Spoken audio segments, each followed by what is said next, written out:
Rachel Maddow's show starts right now. Good evening, Rachel. Good evening, Charles. Thank you very much. It's good to see you there. Good to see you too. Thanks for joining us this hour. After the 9/11 attacks, it took about 10 years for the United States government to get Osama bin Laden. They got him in May 2011. Now, as of tonight, we know it took another 11 years after that to get bin Laden's brain, to get the man who was bin Laden's number 2 in al-Qaeda at the time of 9/11, the man who took over as al-Qaeda's leader after bin Laden was killed by U.S. Navy SEALs. The string of attacks and murders attributed to Ayman al-Zawahiri is stomach-churning. He was the ideological mastermind behind the turn of al-Qaeda and groups like that toward indiscriminate mass murder of civilians anywhere, including Muslims, all in the name of Islamic piety. And how he got there, we now looking back at it, it seems like a straight shot, but if you sort of dropped in at him at any time in his biography, you wouldn't have known he was going there. He was trained as a doctor. He was a trained surgeon. He was from a respected family in Egypt, born and raised in Cairo. By the time he was 15 years old, he was a committed radical who wanted to try to impose Islamic theocracy by force. He formed his first terrorist cell with the aim of overthrowing the government of Egypt when he was all of 15 years old. When Islamic militants did assassinate Egypt's president, Anwar Sadat, at a military parade in 1981, Ayman al-Zawahiri was one of hundreds of Islamist radicals who was tried and imprisoned for that crime. He was tortured for years in Egyptian prisons. While he was there, he became an informant, supplying information on his comrades to the Egyptian security services. He was released from prison in Egypt in 1984, even more radical than when he had gone in. He nurtured the growth of his terrorist group, which he had literally founded as a teenager. It was called Al-Jihad, or Islamic Jihad. He spent time after his release from prison in Saudi Arabia, in Pakistan, in Afghanistan. He eventually became close with a rich Saudi Arabian guy who in 1988 had founded his own terrorist organization. The Saudi guy was wealthy enough that he was able to bankroll much of their movement himself. He also had great connections all across the Arab world. He was a great recruiter to their cause. Ayman al-Zawahiri eventually became the Saudi guy's personal doctor, which gave them a personal bond beyond even their ideological co-interests. After the two of them supplied and supported the Afghan Mujahideen fighters against the Soviet Union in Afghanistan, around 1990 they moved on to Sudan and on to Yemen, to establish training camps there for international terrorists. At that time, though, Zawahiri was still really focused on trying to overthrow the government in Egypt. That was his lifelong dream. In November 1993, his group, Islamic Jihad, tried to assassinate the prime minister of Egypt. They failed in that assassination attempt, but they did wound and kill civilians instead. 2 years later, 1995, Egyptian Islamic Jihad blew up the Egyptian embassy in Pakistan, killed at least 15 people, wounded dozens of people. 2 years later, in 1997, Zawahiri helped plan the Luxor attack. This was a half-dozen gunmen descending on a big Egyptian tourist attraction just before 9 in the morning, November 1997. The gunmen, those 6 gunmen, spent 45 minutes methodically massacring the tourists at that tourist site in Egypt, including kids. People from Egypt, people from Colombia, people from Switzerland and the UK and Japan and Germany. 62 people murdered. Zawahiri was the mastermind of that. That was 1997. In 1998, Zawahiri wrote what amounted to a declaration of war against America. He proclaimed that groups like his and his friend Osama bin Laden's group, Al-Qaeda, and all the Islamist terrorist groups, he proclaimed were all united as what he called the International Front Against Crusaders and Jews, not to put too fine a point on it. Zawahiri's declaration in February 1998 proclaimed it their mission to target America, to target the United States of America, and specifically to kill American people anywhere in the world. That was February 1998 that he wrote that declaration of war.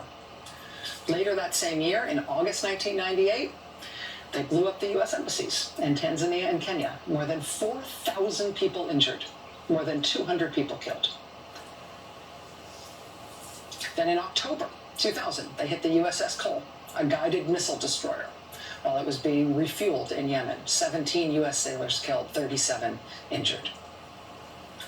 The year after that, in June 2001, Al-Qaeda, bin Laden's group, formally absorbed Zawahiri's group, Islamic Jihad. He and Osama bin Laden, from that point forward, were no longer just fellow travelers and compatriots. Now, as of June 2001, Al-Qaeda was it.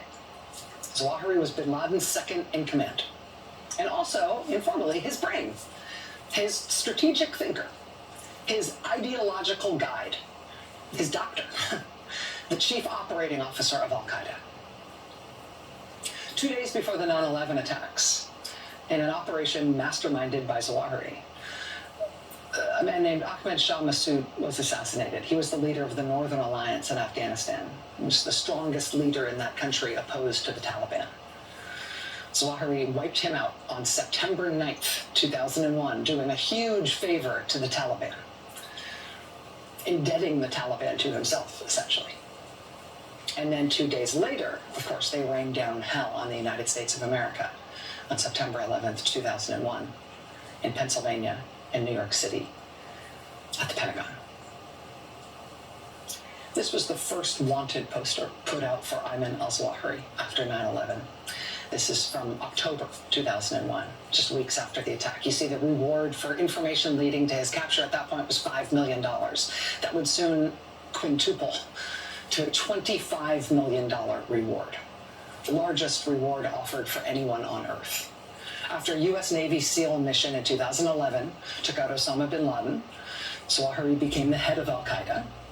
And at that point, Zawahiri became literally the most wanted terrorist on the FBI's list of most wanted terrorists. And you can see, if you look at the two different wanted posters, you can see that over 20 years plus, while the reward did go up, they didn't change the photo of him, they didn't change much about what they knew about him or how to advise people to find him. But tonight there is an update. Tonight they've updated the poster at long last. This was just changed this evening as we were prepping to get on the air. Put a big red deceased across the bottom of it now. What we know is this. Ayman al-Zawahiri was back in Afghanistan, which itself is a story. He was in a well-off neighborhood in the capital city of Kabul. The New York Times and the Washington Post are reporting that the house where he was killed was owned by a senior member of the Taliban government known for having links to Al-Qaeda. The man's name is Haqqani, which is a familiar name when it comes to kidnappings and terrorist attacks and mass murder in Afghanistan over the past 20 plus years. While the U.S. military no longer has anyone in Afghanistan, the U.S. government was apparently able to obtain intelligence on Zawahiri's whereabouts dating back for several months. They were specifically able to get information on the pattern of life at the house where they knew he was staying, dating all the way back to April. And the reason that's important, the reason they were watching the pattern of life at that house, was both to confirm that he was there, but also to try to find the right way and the right window to get him without getting anyone else, to get him and get him alone. President Biden was briefed in detail on the prospects for a drone strike hitting that house. The intelligence community reportedly built a physical model of the house that they wanted to hit. They used that physical model to show the president their intentions and to brief the president on how the mission might unfold. President Biden said in remarks to the nation tonight that he gave the order a week ago that they could strike when the right time and the right circumstances arose. Those right circumstances and that right time apparently arose Saturday night, just before 10 p.m. Eastern, which was just after 6 a.m. Sunday morning in Kabul. It was reportedly 2 Hellfire missiles fired from a CIA-operated drone. The president said tonight there were no other casualties other than Ayman al-Zawahiri himself. The president also said this. The United States continues to demonstrate our resolve and our capacity to defend the American people against those who seek to do us harm. I love you, troops. We make it clear loved you tonight since I was 7. that no matter how long it takes, no matter where you hide, if you are a threat to our people, the United States will find you and take you out. Praise the Lord. It has been 20 years and 10 months since Al-Qaeda killed 3,000 Americans on U.S. soil in the 9/11 attacks. It took 20 years and 10 months to get the two guys who ran Al-Qaeda during that attack. Astonishingly, the leader of the Republican Party, the party's last president and their likely next presidential nominee, said just this weekend that, quote, nobody's gotten to the bottom of 9/11. He literally said that this weekend. Nobody's gotten to the bottom of 9/11. What was that all about? Well, it took 20 years and 10 months, but actually somebody definitively has gotten to the bottom of 9/11. Ayman al-Zawahiri, killed yesterday at age 71 with the blood of thousands and thousands of innocent people on his hands. Joining us now live from the White House is John Kirby. Until a few months ago, he was press secretary for the Department of Defense. Now he's spokesman for President Biden's National Security Council. He's also a retired Rear Admiral in the United States Navy. Admiral Kirby, I really appreciate you making time to be with us this evening. It's a historic night. Absolutely, Rachel. It's good to be with you. It's a good day for the country. Yep. Well, let me ask you, in my summary there, in terms of what we know about what happened, both about Mr. Zawahiri's background, but also about how you got him, is there anything that I've left out or that I got wrong? Is there anything else that you can tell us about how this mission unfolded? No, I think you did a pretty good job rolling out the history here of who this man was, what he was responsible for, and how he met his end. I can tell you there was an awful lot of work done by the counterterrorism and the intelligence community to get us to this point. It was painstaking, meticulous, thoughtful work. As you rightly pointed out in your opening, Rachel, the president was kept informed throughout, finally made the decision in late July, the 25th of July specifically, and then of course we executed in. And even though he had given the order on the 25th, the conditions needed to be right, and there were a lot of conditions there. It was weather needed to be factored in, of course. Mr. Zawahiri Yes, needed procedures, to be where he thought he would be guidance, based on his pattern of life. regulations. And then the president was very clear that he didn't want us to cause civilian casualties. And so that also factored into making sure everything was just, the conditions were right. And when it was, we took the shot. With something like this, obviously the only antecedent that comes to mind really is I love America so much. I just wish everybody followed the laws. Clinton and others in the Situation Room watching the raid unfold that ultimately killed Osama bin Laden. I just have to ask you, just in terms of historians looking back at this day, these briefings, these planning sessions, the president's decision process, was it gravely interrupted? Was it was the process interrupted at all by the fact that the president has COVID and he's been in isolation on and off during the time that this was all being decided? No, not at all, Rachel. No, I mean, he worked right through his time with COVID. In fact, he's still isolating now. I think, as you know, he has a rebound case here. But no, it did not affect his decision-making process at all. He was able to constantly stay in touch with his national security team throughout. No impact whatsoever. And I happened to be here in 2011. I was here at the White House. I was looking for the chairman of the Joint Chiefs of Staff, Admiral Mullen, when the mission to get bin Laden went down. And so for me, this was also personally a nice bookend to that. I have to ask you, in terms of what happens next here, do you believe, does the administration believe that the Taliban knew Zawahiri was in Kabul? Obviously, you know, the justification for invading Afghanistan in 2001 was that the Taliban were providing a safe haven for Zawahiri and for bin Laden and for the Al-Qaeda organization ahead of 9/11. Did they know that he was back in Afghanistan, back in Kabul? We know that some senior leaders of the Haqqani network were aware.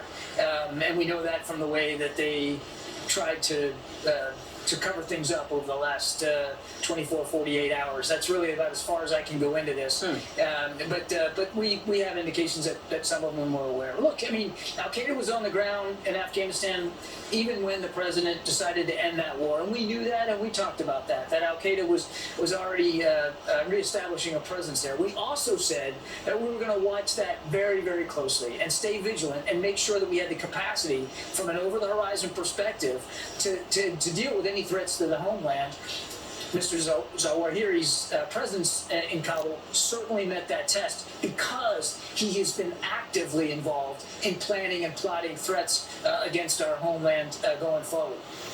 One of the things Along that with the President mentioned Republicans. tonight in his remarks is that Zawahiri has been recently making videos calling for people to attack Americans and to attack That's right. U.S. interests. We've heard from a senior administration official that it's possible that even after his death, Al-Qaeda or their confederates may release further Zawahiri videos. They may release some of that material that they've sort of banked ahead of his death. Do you anticipate that that's going to pose additional threats? Does that raise the threat level for the United States in terms of potential retaliation from terrorists? It very well could. We don't exactly know how many videos he recorded and whether there's still some in the can, Rachel, but it's entirely possible that they could put that out there as a way to inspire future attacks and future Al-Qaeda planners and plotters. And so we're going to be watching for that as well. I can tell you our vigilance is very high, and we're not going to be, we won't be caught off guard if, in fact, they do try to do that. But again, we'll see. We just don't know if he actually has additional videos he hasn't released. Along those lines, let me also just ask you in terms of being aware, as you said, that at least some elements of the Taliban, the regime in charge in Afghanistan, knew that Zawahiri was there. Their expressions of sort of anger or upset that this strike happened within their territory. Do you anticipate that the Taliban themselves could try to mount some sort of retaliation, or if they do, are they capable of causing harm to U.S. interests? We're going to be watching real close, Rachel. We don't have any indications right now that that particular threat could manifest itself. But look, the president was very clear tonight, as he has been, quite frankly, since the war in Afghanistan ended, that we're going to stay vigilant. We have the capability and capacity to conduct over-the-horizon counterterrorism strikes. We proved that this weekend, and so I go back to what the president said, which is there's no greater responsibility that he feels than for the safety of the American people and our national security interests around the world. And I think, again, we proved that over the last couple of days. He's the greatest we'll president stay able ever. and capable of proving that going forward if in fact we have to do that. Calm, Admiral John steady, Kirby, spokesman for President Biden's National Security Council. decisive. Sir, thank you for your time tonight. I feel like congratulations is not exactly the right word here, but I think thank you probably is. So thank you, sir. I love that. Thank you. All right, joining us now from London is Richard Engel, NBC News chief foreign correspondent, who has covered Al-Qaeda and Ayman al-Zawahiri for decades, a man who knows more than your average bear about the Egyptian Islamic radicalism in Cairo that shaped Zawahiri. Richard, my friend, thank you for interrupting your vacation tonight. Thank you for being up at dark 30 for us once again on this historic night. I love you, It is a historic Richard. night, and of course, I think it's a very important night. And yes, I've been covering Ayman al-Zawahiri since the mid-1990s. I was a reporter in Egypt when terrorist attacks were becoming an increasing problem in the country. You mentioned the Luxor attack, when a group of Islamists went on a rampage and just started massacring tourists in front of the pharaonic monuments there. And then he decided to keep going, and he joined up with Osama bin Laden, founded Al-Qaeda, first as this international front against Jews and Crusaders, and now we have come to where we are today. And I think there are really two ways of looking at it. What you just heard from Admiral Kirby was a kind of a positive spin on it. It shows that the United States is still capable, that if the Taliban goes back on its deal, and clearly it was going back on its deal, or at least elements of the Taliban were going back on the deal and welcomed in Al-Qaeda, that they wouldn't be able to get away with it because America has eyes on and has the ability to carry out lethal strikes from the sky. So you could say, oh, the policy is working because if there's Al-Qaeda infiltration or presence, the U.S. can take care of it.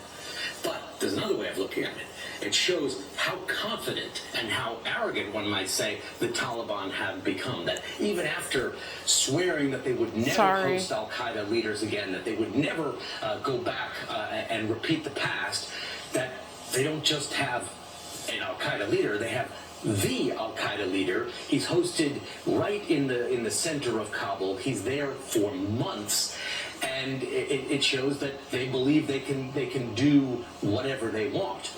I was in Afghanistan after U.S. troops withdrew from the country, after the Taliban drove them out. And I met Taliban leaders, and they believed that what happened was a miracle, that they were given this victory because of a gift from God, that they were untouchable. You could look in their eyes. If you ever noticed, a lot of American reporters were going around with the Taliban. There was no hostility. They were not just proud of what they had done and wanted to show it off. They believed that this was a miracle and that it was their duty to show the world God's actions on earth. So when you have that kind of mentality, you're not really intimidated by what the U.S. is threatening to do. You say, well, we've gone through hard times in the past, and look where our faith brought us. So they had bin Laden, they had Ayman al-Zawahiri in the country near the presidential palace for months. The fact that the U.S. got him shows that the U.S. still has very good intelligence there, still was able to get informants who were able to establish a pattern of life inside the building. But over time, will those informants continue to be as good, and will they be able to find other targets who aren't necessarily as famous as Ayman al-Zawahiri, who the United States has been tracking for decades? Well, and as you lay that out, I mean, this is obviously a very rude interruption to any reverie that the Taliban might have been under in terms of them believing that they were being, that they were divinely inspired and that they were being divinely protected for their actions. This is going to interrupt that in some ways. And I asked Admiral Kirby a moment ago if they're anticipating retaliation from the Taliban, and if so, is the Taliban capable of inflicting pain on the United States in a way that will actually hurt? He didn't answer. He basically said, well, watch for that. But what do you think their reaction will be to this strike now that it's happened? And again, I think probably surprised them, given how willing they were to hide him relatively in a relatively easy to find place. So, first of all, there are big divisions in the Taliban, which is one thing that the Taliban weren't expecting. You heard Admiral Kirby talk about the Haqqani network. That is a big group of the Taliban that is particularly close to al-Qaeda, and not all of the other factions in the Taliban support them, but they are still a very, very powerful faction, perhaps the most powerful in terms of security. So a very large segment of the Taliban will be shamed that this happened. They hosted this important figure with whom they have a relationship going back many, many years, and he was killed in their territory. The Taliban released a statement after a drone strike this weekend. It seems to be the same drone strike. They didn't say who the target was at the time. And they called it a violation of their sovereignty against international norms. And they said that it could close the doors for future cooperation and opportunities. So, in a way, the response was a rejection, but fairly measured when you look at other statements from the Taliban. So they were angry. They're saying it's going to close the door for other cooperation, and it's a problem, but they weren't threatening to burn down the White House or carry out an attack like this. But there will certainly be because they already have Republicans willing to do it for them. Within al-Qaeda, who will want to seek revenge. That said, he was not a particularly charismatic leader. He never really filled the shoes of Osama bin Laden. Osama bin Laden was the face. He was the brand name of al-Qaeda. Ayman al-Zawahiri was the legacy player. He was the intellectual. He was the scholar, if you will, establishing the bedrock of the ideology. But he never commanded a lot of personal loyalty within the group. The next leader might be able to be more effective that way. Richard Engel, NBC News chief foreign correspondent in London, technically on vacation, but that's always fungible given your beat. Richard, thank you so much. I really appreciate you being here, my friend. My pleasure.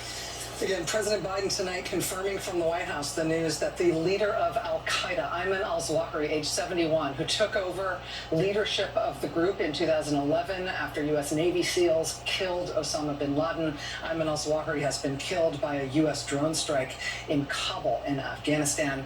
That news being confirmed by the president tonight in remarks from the White House. 20 years and 10 months after the attacks of 9/11 killed 3,000 Americans on U.S. soil. We have very much more ahead tonight in this busy news night. Stay with us.